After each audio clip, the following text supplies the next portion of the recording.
Então, eu vou fazer um resumo. Deixa aberto, senão vai. Vou fazer um resumo do que nós já vimos até aqui, tá? Porque eu sei que a outra aula a gente não conseguiu gravar. Então, pelo menos eu vou dar um resumo do que foi na aula anterior. Então, na aula anterior, nós iniciamos o tema, né, chamado Edificando uma Igreja Viva, certo? Esse é o tema que a gente vai abordar dentro aí da nossa escola bíblica desse ano. Então, esse estudo, ele propõe exatamente, como a gente falou de forma bem rápida, trabalhar o que é ser uma igreja viva para Deus, né? A igreja envolve tanto o crescimento como o desenvolvimento, mas apontando para as áreas principais de como nós, como membros de uma igreja, podemos ser atuantes para o Senhor, no que diz respeito a glorificá-lo, a anunciar o Evangelho, a edificar a vida uns dos outros pela palavra e tantas outras oportunidades que Deus nos der para poder desempenhar essas funções. E aí o fundamento que a gente está baseando o nosso estudo, pelo menos a principal, está lá em 1 Pedro 2, 1 a 5. A gente tem que entender o nosso passado, que nós não somos cristãos, não caímos de paraquedas num grupo novo. A gente faz parte de um grupo que já vem há séculos, né? A mensagem que nós recebemos foi a mensagem que o Senhor entregou aos apóstolos, e os apóstolos aos outros discípulos, e foram até chegar a nós. Então nós temos muita história antes da gente até existir, do qual os cristãos viveram e vivenciaram aí ao longo dos séculos as situações. Então nós precisamos olhar para o passado, né? E para entender o presente, a gente olha para o passado para a gente poder conseguir viver o futuro. A gente não consegue viver o futuro como cristãos até onde Deus nos permitir, sem a gente não observar o passado do nosso grupo, uma vez que nós somos chamados de cristãos, certo? Então, 1 Pedro 2, 1 a 5, a gente vai ler isso mais lá na frente, não agora, mas vai abordar exatamente isso. Fala que nós somos edificados como pedras vivas, né? Na pedra que é maior, que é Cristo. Então, isso que é a igreja. A igreja é um edifício que está em construção, não é um edifício pronto. Se a gente tem a mentalidade que nós estamos numa igreja pronta, né? Literalmente também, espiritualmente, né? Então a gente está no lugar errado, porque na verdade nós estamos em uma construção, certo? Uma construção. Deus está construindo em nós, nossos corações, nossa vida espiritual, certo? E 1 Pedro ele vai abordar exatamente isso, Deus construindo a sua igreja. Nós falamos aí de forma rápida também sobre os eventos que estavam acontecendo naquele período em que a carta de 1 Pedro foi escrita. O apóstolo Pedro, quando ele escreveu a carta, a situação não estava boa, né? Não estava maravilhosa. Eles estavam em perseguição, ao menos aí subiu ao governo um imperador chamado Nero. Eu acho que vocês já devem ter ouvido falar sobre Nero. Então Nero, ele praticamente pegava os cristãos, a gente já falou muitas atrocidades deles, né?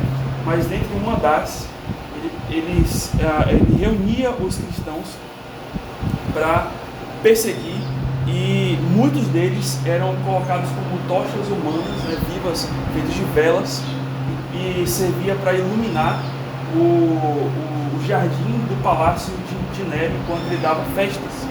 Então imagine, né, pessoas sendo queimadas à nossa volta e nós fazendo uma festa aqui, né? Então é nessa época que essa carta de 1 Pedro ela é escrita, e Pedro escreve para esses irmãos que estavam passando por essas perseguições até o ponto da morte, né? Isso é só o mínimo do que ele fazia, né? Além de prender, decapitar, fazer outras coisas mais. E aí a gente percebe também que teve um grande incêndio em Roma, e esse incêndio de Roma que alastrou, chegou a 14 bairros, de certa maneira foi um motivo, um fator principal para que pudesse haver perseguição no meio da igreja, porque ao que tudo indica, esse incêndio aí, ele foi de forma acidental, né? Ao que tudo indica.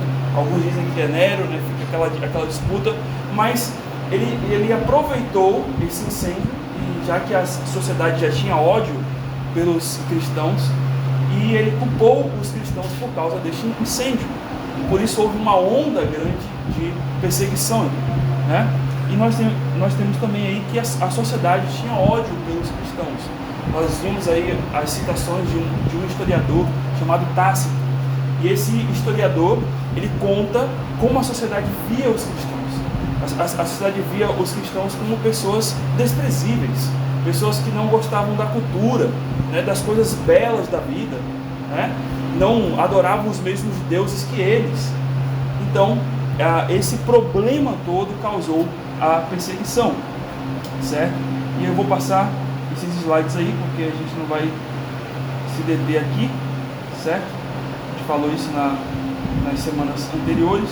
Nós falamos também aí sobre a questão que Pedro, né, ele enxerga a situação da sua época como se ele estivesse vivendo numa Babilônia, né? E a gente falou que o termo Babilônia, o termo correto, né, o termo como está escrito, é portões dos céus, né? Então, Babilônia vem de Babel, lá de Gênesis, lá no Gênesis, nos primeiros capítulos, temos a história da Torre de Babel, onde o homem ele queria construir uma torre para engrandecer o nome dele, né? E com isso chegar até os céus, né? Então, note que ao invés de eles seguirem a ordem de encher a terra, né, espalhar, né, eles não queriam, eles queriam ficar juntos. Porque sendo juntos, a ideia deles é que eles seriam mais fortes. E sendo fortes, né, eles não iriam cumprir a vontade de Deus, mas fazer a sua própria vontade. E aí Deus, é naquele momento que acontece, eles constroem uma torre, e Deus faz o quê? Né, causa uma confusão, né, de línguas. E aí que se dá origem às diversos idiomas que nós conhecemos. E por conta disso, a Babilônia passou a ser chamado, ao invés de portões dos céus, como o quê? Um local de confusão, né? Houve ali a confusão das línguas. E Pedro enxerga também não só como um local de confusão com os judeus, mas ele enxerga também como um local de exílio. Então Pedro, ele enxerga que a sociedade do seu tempo, onde ele vivia, que era Roma, enxerga aquilo como uma confusão, como um local em que ele está de passagem, que ele está exilado, mas que a moradia dele é a eternidade, é os céus, né? É isso que ele destaca ali, tanto em 1 Pedro capítulo 1 e versículos 3 e 4. E nós também, irmãos, temos que ter essa mesma visão de Pedro. Nós estamos neste mundo, mas como Cristo falou, nós não somos dele, nós não pertencemos a ele. E essa a identidade do cristão. A identidade do cristão não está ligada a uma cidadania terrena. Todos nós, claro, somos brasileiros, né? Temos nossa identidade que foi feita por um órgão brasileiro, um órgão público brasileiro, mas isso são só formalidades daqui.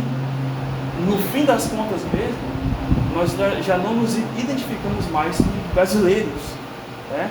Unicamente ou somente, mas principalmente, primordialmente, nós somos cidadãos celestiais.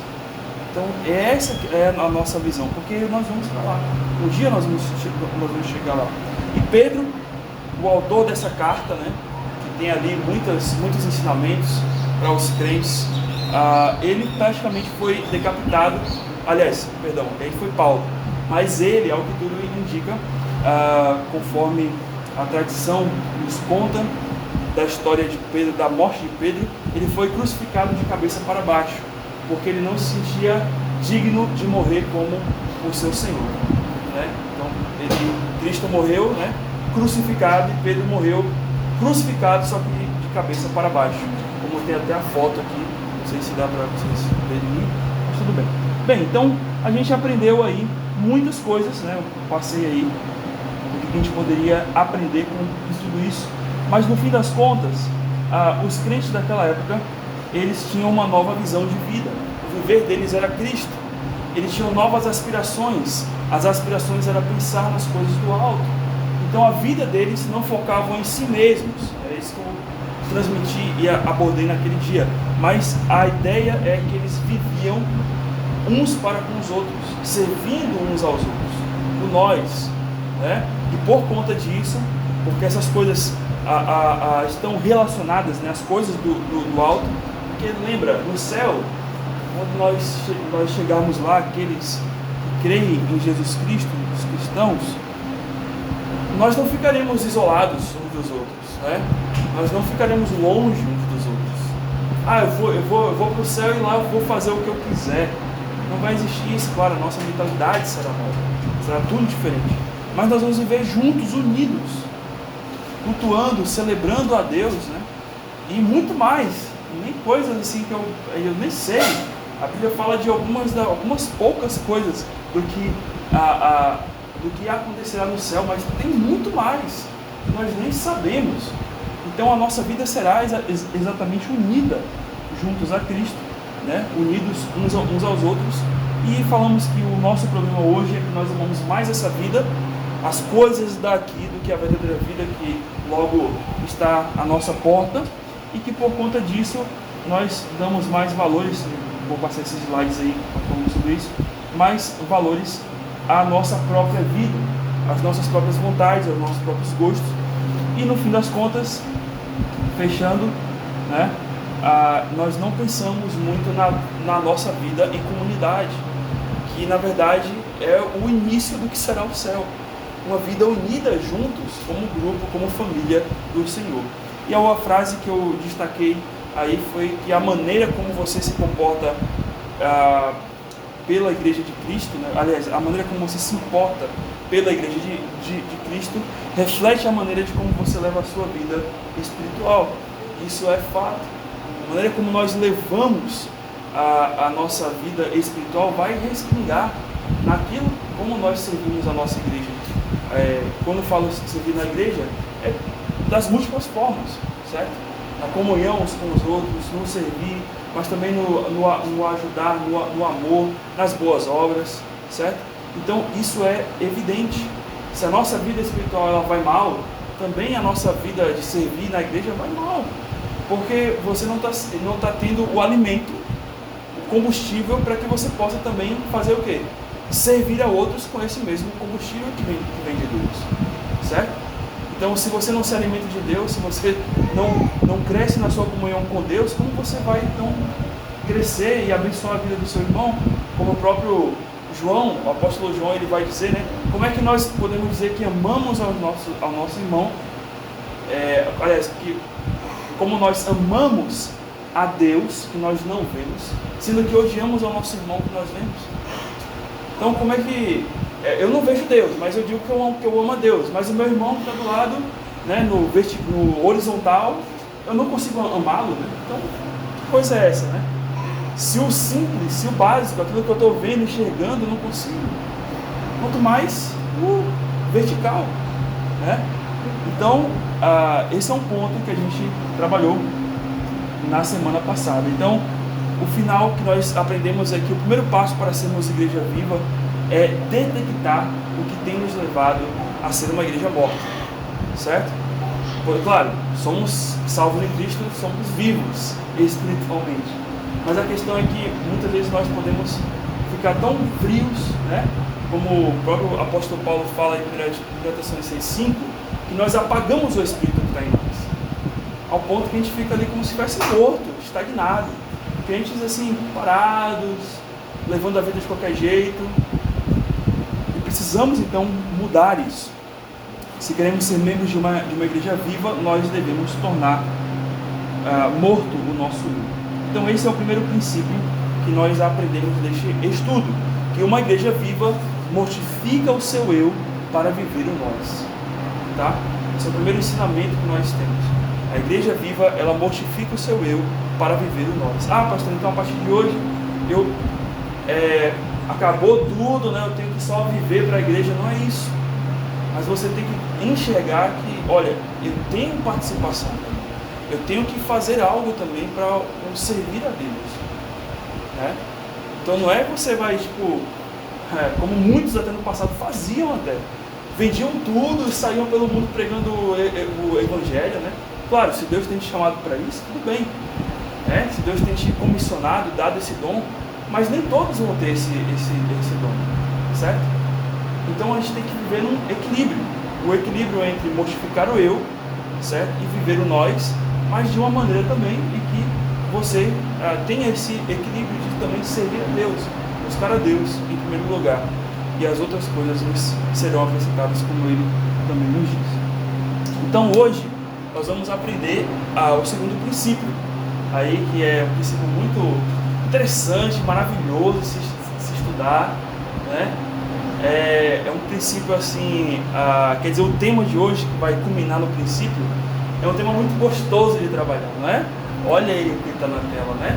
O chamado ao sofrimento, né? Você quer passar longe disso, mas a gente tem que entender que esse assunto é um assunto bíblico e ele é um assunto muito importante para a nossa vida espiritual como igreja, certo? Então, o propósito da carta de 1 Pedro, como um livro, né, de panorama bíblico nos diz respeito, diz assim, né, que a questão do sofrimento, né, com a perseguição aos cristãos, aumentou na época dos apóstolos. E essa carta, a carta de Pedro, ela encoraja a fidelidade e o comportamento semelhante ao de Cristo em circunstâncias difíceis.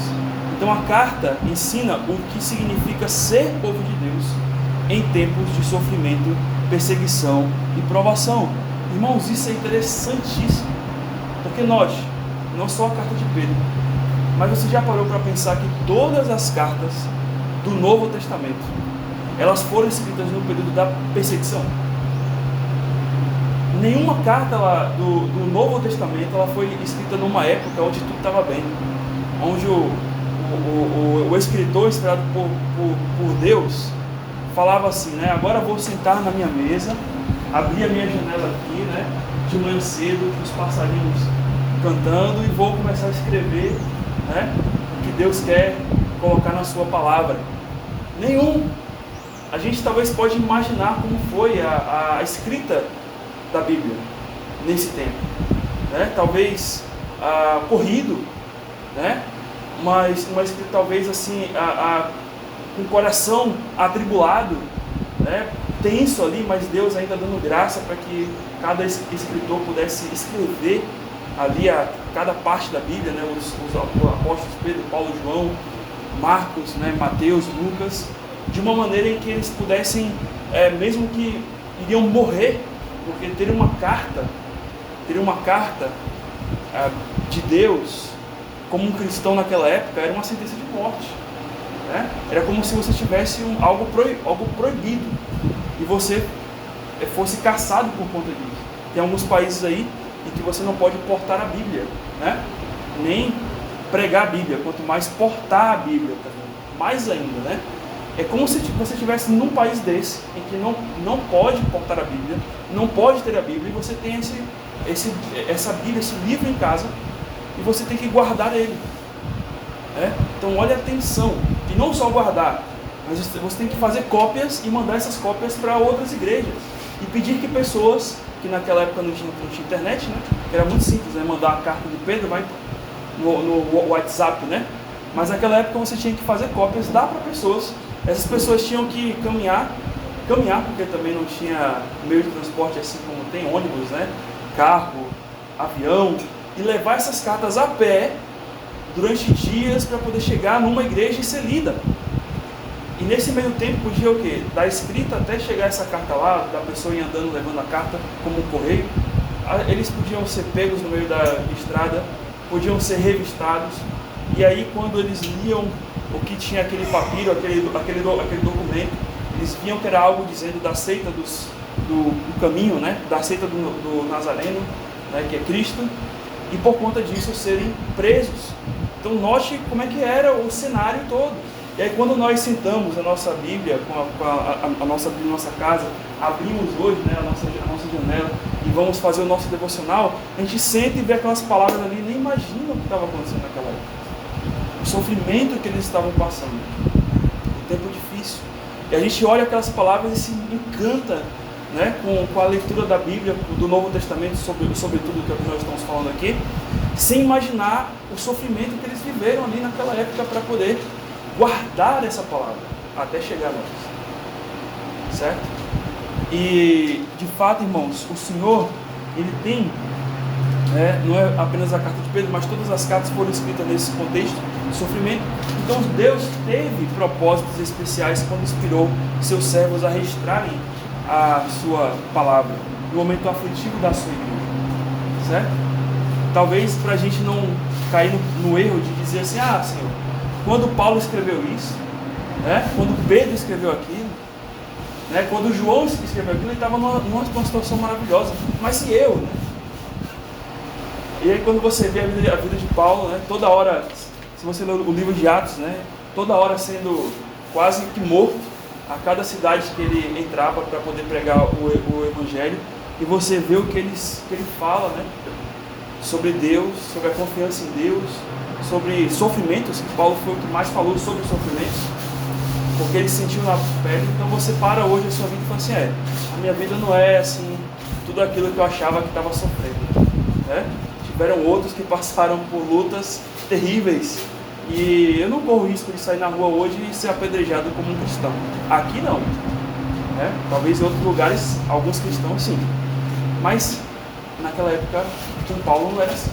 Ele poderia ser morto e os outros a qualquer momento por levarem o nome de Cristo. Então, a visão contemporânea do sofrimento, isso aqui é interessante até no meio cristão, tá? Não estou dizendo nem no meio assim das pessoas comuns que nem se dizem cristãos, que nem são ligados a qualquer religião, mas no contexto cristão, a ideia que se tem contemporânea a respeito do sofrimento é de que nós precisamos pregar contra qualquer tipo de sofrimento na Bíblia, certo? Então a maioria dos grupos religiosos, eles vão ter essa tendência. Temos que trabalhar para sair do sofrimento, para fugir do sofrimento, para não deixar que o sofrimento nem chegue em nossa vida. Quanto mais chegar, não queremos isso, certo? Então essa é a ideia que eles têm do sofrimento. Alguns grupos tem até um slogan aí que vocês já ouviram por aí muito, Pare de sofrer, Quem já ouviu esse slogan aí, Pare de sofrer, Tem até uma música, Pare de sofrer agora. E aí vai aquela canção, E as músicas, você vê que até as músicas gospel, as músicas mais contemporâneas do meio cristão, são músicas que, se você vê, é só falando sobre isso, sobre como Deus te tira do sofrimento, tira.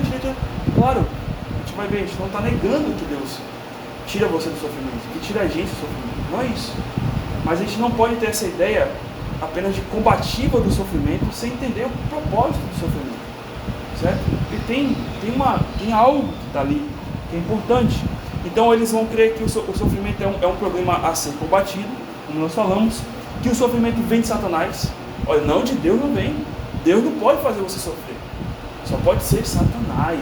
É um espírito, é uma entidade, é não sei o que, é uma macumba que fizeram, certo? Então a ideia que se tem é essa. Então você liga a TV, irmãos, toda hora isso. As pessoas lá, agora vai ter a sessão para desamarrar o que foi amarrado. Sempre assim, sempre combatendo para você não sofrer, para tudo destravar na sua vida, por aí vai. E no fim das contas, de que Deus não deseja que os seus filhos passem pelo sofrimento. Então eles não cogitam essa ideia, não, Deus, muitos aí, Deus quer que você prospere, Deus quer que você avance, isso aí é o demônio que está fazendo isso na sua vida, mas Deus não.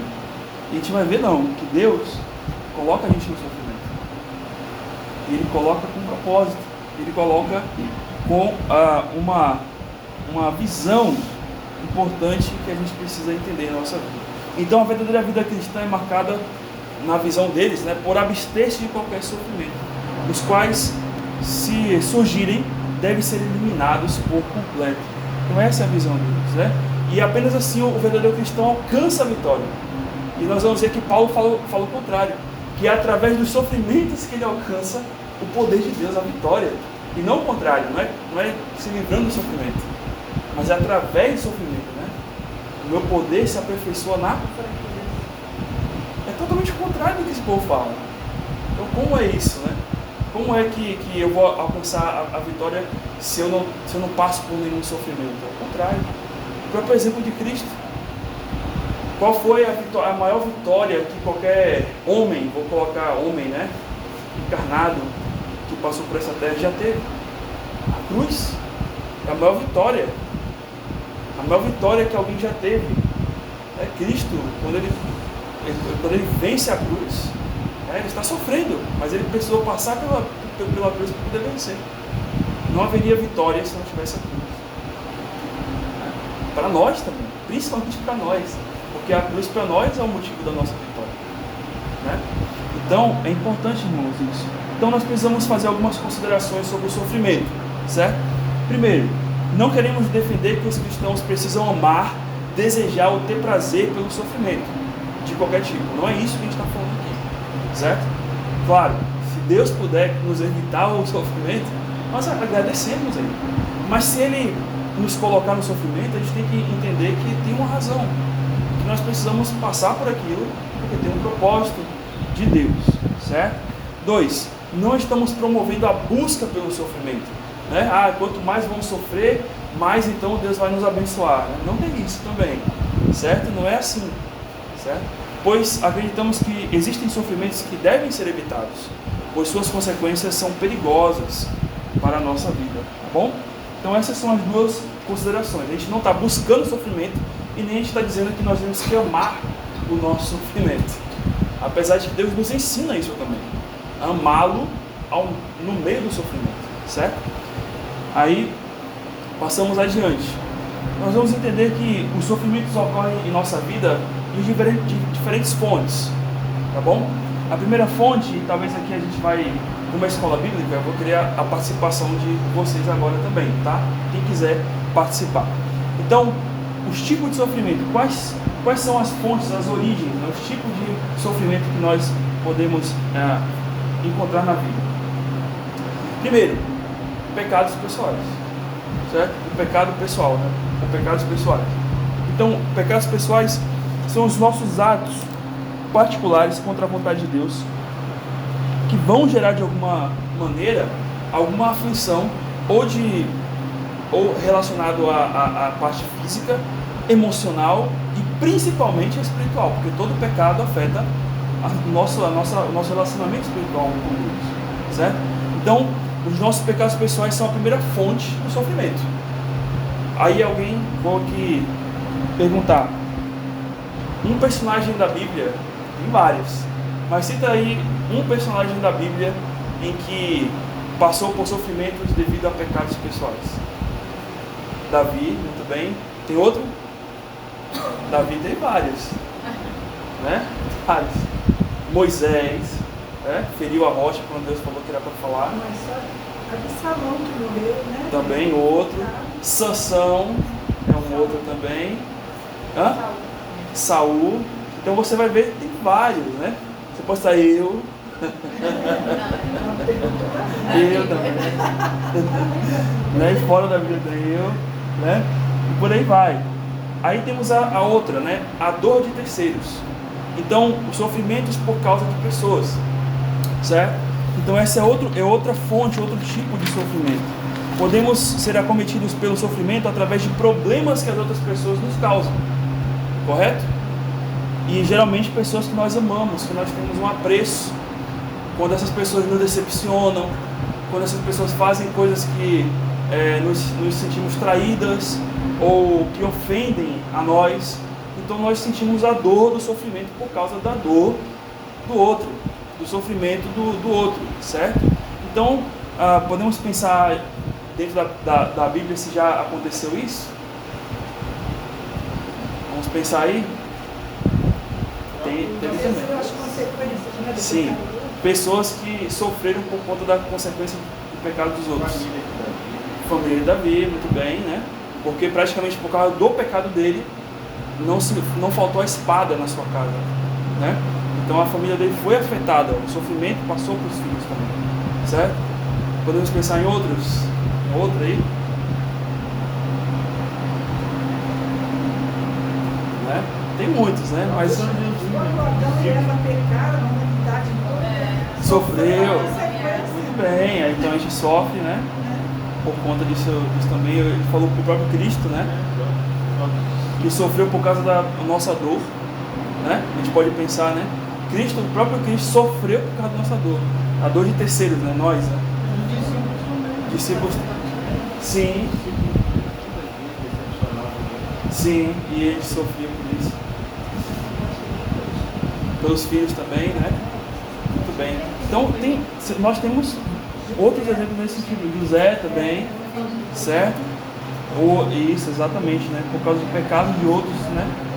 A dor de outros, o pecado de outros também, a gente pode colocar assim também. A natureza caída, certo? O pecado afetou a natureza, né? O universo físico como nós conhecemos. E nós somos propensos a sofrer doenças, climas severos, catástrofes naturais e qualquer outro tipo de situação que envolva o meio ambiente, não é? Correto? Exemplos da Bíblia. Pode falar. Diz assim, toda a humanidade, né, sofre por causa do pecado. Até os peixes do mar perecem. Podemos pensar, né, em Romanos, né, que Paulo fala que a criação geme, né, pela sua restauração. Toda a criação geme né? pelo pecado. Até os peixes do mar perecem. É Velho Testamento. Sim, esse é um bom exemplo. Podemos pensar, por exemplo, lá no Egito, lembra? Dos 7 anos, né? Que teve, né, de abundância e 7 anos de seca, né? Então, podemos imaginar isso também. Podemos pensar também a própria filha de Jairo, agora pregou recentemente, ou outras doenças que a gente encontra no Novo Testamento, pessoas aleijadas, doentes cegos, certo? Que sofreram por conta da natureza, né? Do corpo físico, do universo, incluindo a gente, por conta do pecado. Mundo caído. A gente pode sofrer o dilúvio, muito bem, mas o dilúvio já foi uma intervenção de Deus, é um outro nível de sofrimento, é um juízo de Deus. Porque aqui a natureza caída, ela ainda a natureza tem as suas regras, né, a sua ordem, a sua lei. Não quer dizer, claro, que Deus não intervenha também nisso, mas o dilúvio está mais para uma intervenção de Deus direta, porque ele falou que ia haver um dilúvio, né, e ele queria promover isso para o juízo, do que para uma coisa relacionada à parte mais das leis da natureza, certo? Ok? Que Deus ainda está por cima, mas que Deus permite que a própria natureza, ela, pelas leis, ela se evolua, né? Faça o que precisa fazer, né? Tem o seu movimento melhor. Mundo caído, o sistema mudando e perverso também afeta a nossa vida, correto? Essa maldade afeta a nossa vida de várias maneiras. Exemplos bíblicos. Só domingo, aí já é uma intervenção de Deus. Mas o nosso exemplo, o próprio exemplo que a gente deu aqui, a perseguição aos cristãos. Sim, podemos pensar, né? Tiago, um dos discípulos que morreu nas mãos de Herodes, se eu não me engano, né? Mandou matar João Batista. Morreu por causa da perversidade dos homens, do mundo, né? Desse sistema. São exemplos que a gente pode perceber, né? De como esse sistema, quando a gente fala de um sistema, a gente está falando de governantes, né? De pessoas que dominam sobre outros e causam mal para outras pessoas. Então a gente pode, né? Muitos desses que a gente falou aqui, até pode unir, né, vários tipos de sofrimento, né? A dor de terceiros ou o pecado de terceiros com o mundo caído, né? Então afeta também. Alguém quer falar mais alguma coisa? Não? Ok. Temos mais uma quinta fonte, os ataques satanás. A gente está saindo do mais próximo para o mais distante, né? Vamos dizer assim. Os ataques satanás, né? Como a gente já tem falado aí no nosso estudo sobre os ataques satanás, nas quartas-feiras. Então, o Satanás é o promotor do mal. Então, tudo que digamos assim, de aflição, de tentação, ele está ali usando isso de uma maneira para causar mais mal, né? tudo que é perverso, a própria natureza do homem que já é caído, ele influencia ainda mais para que aquela natureza se propague e os homens tenham mais aflições. Então ele tenta impor medo, desânimo, infelicidade. Exemplos bíblicos. Nós temos? Temos, né? Pedro. Satanás queria, né? Peneirar Pedro, né? Ou seja, testar. Jó sofreu um ataque direto. E outros. Como? O próprio Cristo, né? Muito bem. Judas também, né?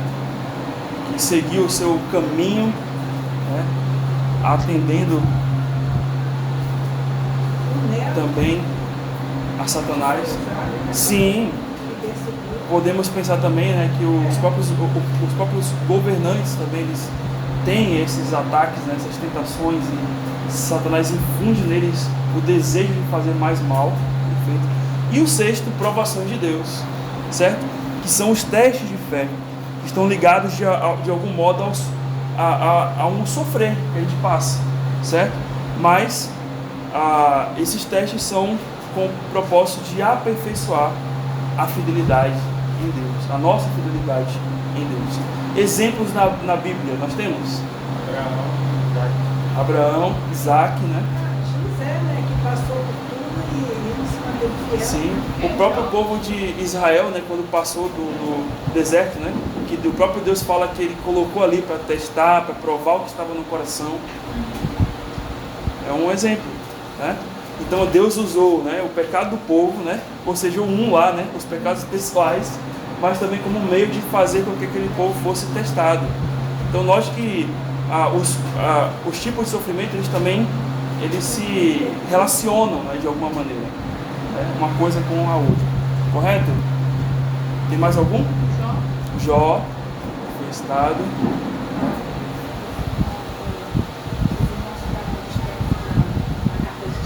Sim. Sim. Agora então, quando você lê a Bíblia e vê algum problema, você já vai tentar relacionar qual tipo de sofrimento é aquele ali, né? Esse exercício ajuda a gente a fazer isso daí. Então a gente tem que entender que, independente do tipo de sofrimento, não podemos nos abster deles por completo.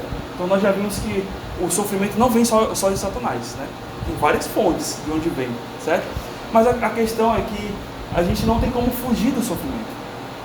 Não tem como, irmãos. Nós não podemos nos abster por completo dele, tá? De alguma maneira vai alcançar a gente. A gente precisa lidar com isso. É esse que é o ponto, lidar com o sofrimento. Porque os sofrimentos são instrumentos de Deus para a nossa edificação, certo? E não só nossa, pessoal, mas da igreja.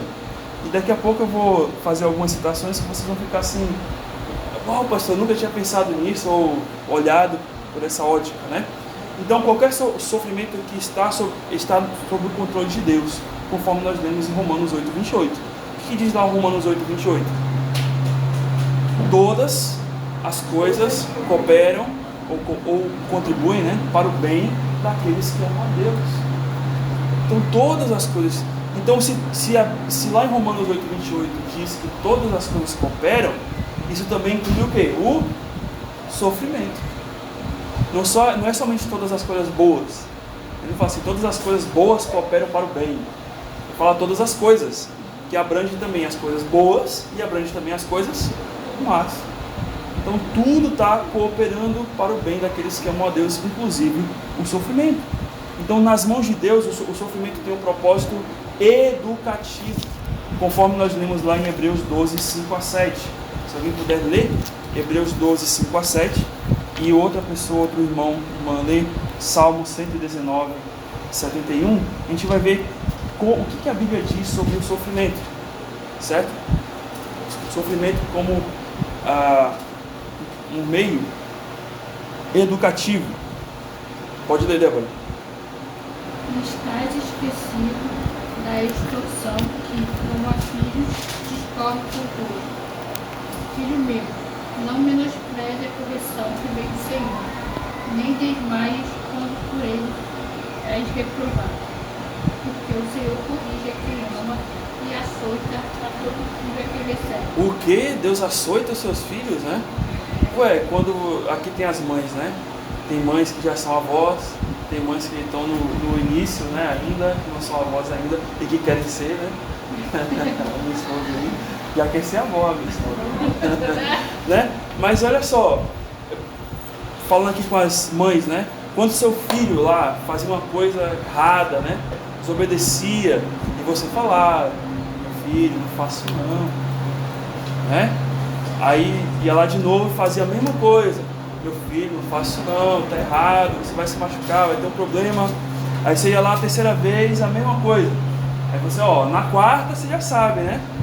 Aí tem um instrumento que cada mãe tinha, né? Ou era um chinelo, um cinto, um pedaço de pau. Ainda guarda, irmã? Não, o chinelo não é chinelo.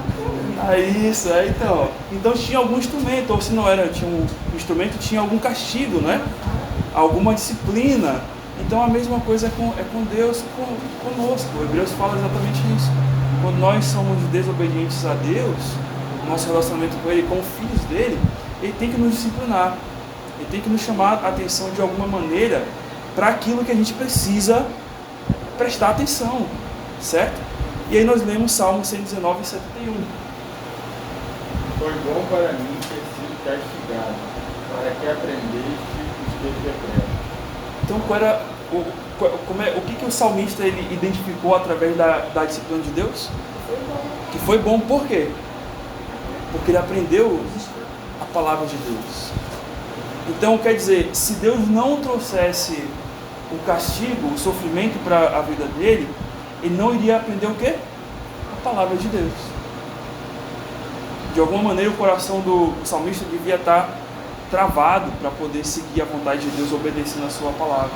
E Deus teve que usar essa ferramenta para isso. Então nós podemos dizer com isso que Deus sabe que existem áreas em nosso coração que apenas o sofrimento poderá nos ensinar, o que nenhum conselho poderá nos mostrar. Não é? Exatamente.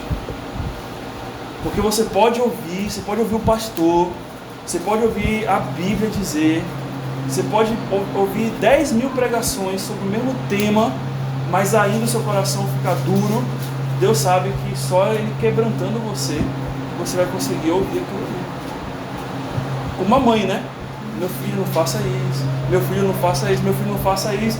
Meu filho, agora não, pá! Né? E ainda faz assim, e a mãe, né, ainda faz assim, né? Cada palavra, né, tem uma vírgula, né? E a vírgula, né? Você fez aquilo de errado de novo. Por aí vai, né? A depender do texto, né? Do texto que vai ser ali falado, né? Muito bem. Mas Deus faz isso também, mas para o nosso bem. E aí eu queria, irmãos, ler com vocês aqui uma citação muito interessante sobre a visão bíblica do sofrimento na igreja de Deus. Qual é a visão bíblica agora? Vamos entender agora a visão bíblica do sofrimento. Por que ocorre então sofrimento dentro do meio do povo de Deus? E aí tem uma citação aí, algumas citações do Paul Tripp, eu vou ler aqui para a gente poder entender. Então, a vida na igreja não foi projetada para ser confortável. Então você tinha a ideia que não, agora eu vou entrar na igreja, minha vida vai mudar. Sim, vai mudar. Mas só que o só bênção, né, tem que ser visto de uma visão diferente. Porque também não há bênção apenas nas coisas boas, mas também há bênção nas coisas que parecem não ser boas, mas que são úteis para a nossa vida espiritual. Então a vida na igreja não foi projetada para ser confortável. E aí você volta para o Velho Testamento, para o Novo Testamento, o início, né? E o Velho também, e você vê que como era a vida daqueles crentes. Deus estava chamando eles para quê? Para perseguição, para ser perseguido, morto, né? Mas como assim, né? Eu estou sendo cristão e a coisa está piorando nesse sentido, né? Então, o que é a igreja? Ele vai falar, o que é a igreja? É uma reunião escolhida de pessoas inacabadas, ainda lutando com o egoísmo do pecado e com a sedução da tentação. Essa é a igreja de Cristo. A igreja de Cristo não é todo mundo perfeito, não é todo mundo, todo mundo agora está, olha, Só falta colocar 2 asas e bater, subir no céu. Né? O pessoal pensa que é assim, né? O crente é aquele lá que só falta botar asa nele, né? Colocar uma veste branca, né? Como a gente tem a imagem do que é um anjo, né? Mas o anjo é totalmente diferente do que a gente pensa, apesar de ter asa. Mas não, são pessoas inacabadas, que estão o quê? Em construção, pedras vivas, ó, sendo construídas umas em cima das outras e lapidadas e sendo construído o edifício de Deus, lutando contra o pecado do egoísmo, da sedução, da tentação, vivendo no mundo caído em que há engano e disfunção por toda parte. E o Paul Tripp continua, essa parte eu gostei muito, muito interessante. Não há nada de confortável e fácil nesse plano. Não há. A igreja é para ser confusa e caótica. Imagine, né? Sim. A igreja é para ser confusa. Aí ele vai explicar por quê, né? Porque a desordem tem a intenção de nos tirar da nossa autossuficiência e obsessão, a fim de nos tornarmos pessoas que realmente amam a Deus e ao nosso próximo. Ou seja, a ideia do caótico e confuso é tirar-nos da zona de conforto. Às vezes nós estamos tão na zona de conforto que às vezes a gente não leva a nossa vida espiritual de forma mecânica e religiosa. Vou na igreja, orei a Bíblia, orei, cantei um hino, voltei, estou bem. Mas não está bem. Não é só a vida religiosa, não se resume a você assistir um culto apenas, mas se resume o quê? No trabalhar de Deus na sua vida através daquilo que você ouviu no culto. E isso vai ser a prática. Como eu falei ontem, né? Eu preparei esse estudo, claro, antes de sábado, mas ontem foi a prática já. Você tem que lidar com várias situações, você tem que lidar às vezes com pessoas que estavam paradas ali, que não estavam fazendo hora ali, ó, né? Conversando, e você tem que falar, olha irmão, vai ali, bota lá um negócio para adiantar, né? Você tem que lidar com pessoas, você tem que lidar com situações. Você vai no local, vai lá para poder comprar madeira, está fechado. Aí você tem que rodar, para onde eu vou agora? Você tem que lidar com isso, certo? E ele coloca pessoas problemáticas ao lado de pessoas problemáticas, não para que elas se sintam confortáveis umas às outras, mas para que elas possam funcionar como agentes de transformação na vida uma das outras. E é isso. Você vai pecar, eu vou pecar, mas Deus de alguma maneira vai usar o seu pecado e o meu pecado para nos ensinar uns aos outros. Nós podemos até pecar juntos. Como? Por um problema de relacionamento. Mas Deus vai usar aquele problema de relacionamento para o quê? Para nos lapidar e nos aproximar. Então essa visão de que, não, brigou comigo, então, que cristão é esse? Que não sei o quê. Mas você não sabe, né, que quando você está apontando para um, né, tem 3 dedos voltando para você, né? Então você também é assim. E se fosse com você, se fosse o outro lado? Como é que você ia lidar com essa situação? Então Deus coloca pessoas exatamente assim, problemáticas, ao lado de pessoas problemáticas, para que a gente saia da zona de conforto, a gente seja trabalhado uns pelos outros, como um diamante. Ele é lapidado por um outro diamante. Ele é lapidado por quê? Porque não tem algo mais duro do que o diamante, né? Então somente um outro diamante pode lapidar o outro. Então a gente tem que entender que a igreja é isso, funciona desse jeito. Ficou claro, irmãos? Dá para entender o que eu estou trazendo aqui? Você simplesmente não terá alegria em fazer parte desse plano, a menos que encontre alegria em viver um estilo de vida de autonegação e serviço voluntário. Não tem como. A igreja de Cristo é para funcionar assim. Você vai ter que se autonegar se você quiser conviver uns com os outros. Às vezes você vai ser ofendido, às vezes você vai ofender, às vezes você vai passar por sofrimentos, né? Estou falando aqui de forma relacional, mas de qualquer outro tipo, em que você vai ver as coisas, vai falar, Senhor, o que está acontecendo com a tua igreja? Mas isso é o meio pelo qual Deus está trabalhando. O sofrimento está nos conduzindo a isso. A gente sair da nossa autonegação. Então, às vezes você vai ter que sofrer o dano. Às vezes você pode estar no seu pleno direito, Senhor, estou com direito, Senhor. estou com o direito na minha mão de poder falar aquilo, de poder agir assim. Mas Deus vai falar assim, não faça isso. E por quê? A gente vai ver, porque olha para Cristo, olha o que Cristo fez. Não foi assim. Então você vai sofrer, mas você vai se autonegar para que o bem maior, que não é a sua vontade, aquilo que está no seu coração, o seu orgulho, mas o bem da comunidade de Cristo, seja o quê? Abençoado. Esteja em paz.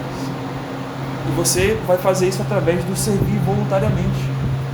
Porque a obra de Deus, ela é feita para um serviço voluntário. Então o Senhor, olha essa parte aí final do ponto. O Senhor nos chamou, aliás, o Senhor que nos chamou, não viveu a vida de um Senhor, mas a vida de um servo. E como? Que tipo de servo? Sofredor. Certo? Filipenses 2 não fala isso? Que Cristo, ele se humilhou. E essa humilhação não foi só uma humilhação de ser servo, mas de até ser um servo que foi conduzido à morte. Ele fala morte de cruz, que era a morte mais vergonhosa que existia naquela época. Quem morria na cruz era alguém que era condenado por algum crime pesado, severo. E Cristo passou por isso, né? Sem fazer nada.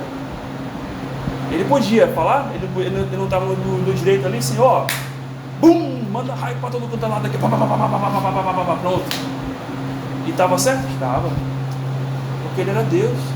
Ele podia fulminar as pessoas ali à sua volta, na sua justiça. Mas ele não fez isso. Ele fez o quê? Amou. E pelo seu amor, ele se autonegou para o nosso benefício. Isso que é servir. A gente aprende, a gente tem que ter essa visão que ele fala. Ele diz assim, né? Eu achei bem interessante isso daí, né? Cada momento da vida dele, de Cristo, desde a palha ferindo a sua pele de bebê, até os cravos perfurados na sua mão e pés, o seu Senhor sofreu. Imagine, né? Cristo, né? Não nasceu num berço bonitinho, num palácio, né? Mas nasceu numa estrebaria, né? Numa manjedoura, onde animais comiam a comida, né? Uma manjedoura, um local onde era colocado servida a comida, onde ficava ali. Talvez podia estar sujo aquele local, né? Foi forrado com própria palha, com algum material lá que se tinha naquela hora. Então ele sofreu tudo isso até a cruz. E ele fala o seguinte, termina: toda a igreja então é chamada para seguir a mentalidade, as atitudes, a submissão e a disposição do Senhor servo que o chamou, equipou e enviou. Irmãos, não tem jeito. Não tem jeito. Esse é o caminho que a gente precisa seguir, se nós queremos de fato ser servos, né, do Senhor, servos que amem, que sirvam e que querem seguir os passos do Mestre. Eu vou parar por aqui. Não terminamos ainda, não vai dar para poder terminar, porque tem muita coisa ainda, né? Tem mais uns 7 slides aí, só que são 7 slides bem cheios. Mas fixa no seu coração esse entendimento. A igreja viva, ela é uma igreja que ela é chamada a aprender através do sofrimento. Então a gente vai ter que entender que o sofrimento, ele tem um propósito de poder fazer com que a nossa igreja ela fique forte, fique firme, né? Que a gente não fique como crianças, mas que a gente cresça, certo? Então, grava aí, guarda aí, e a próxima semana a gente continua, tá bom? Vamos orar ao Senhor neste momento. Senhor Deus, muito obrigado mais uma vez pela Tua palavra hoje, por aquilo que nós ouvimos. Senhor, é maravilhoso saber que o Senhor tem um propósito, Deus, para o nosso sofrimento, que o nosso sofrimento não é em vão. Se todas as coisas cooperam para o bem daqueles que te amam, e se nós acabamos de estudar e ver que até mesmo o sofrimento está incluso nesse versículo, nós podemos entender, Deus, que o Senhor tem um propósito para cada um deles em nossa vida. Então nos ajuda a poder compreender, a nos humilhar, a nos submeter até a mentalidade de Cristo, como o Rodrigo falou, e aprender, Deus, com isso, aprender um pouco do que o Senhor passou, naquela cruz de sofrimento por nós. Oramos a Ti, te pedindo que o Senhor nos ensine isso. Amém.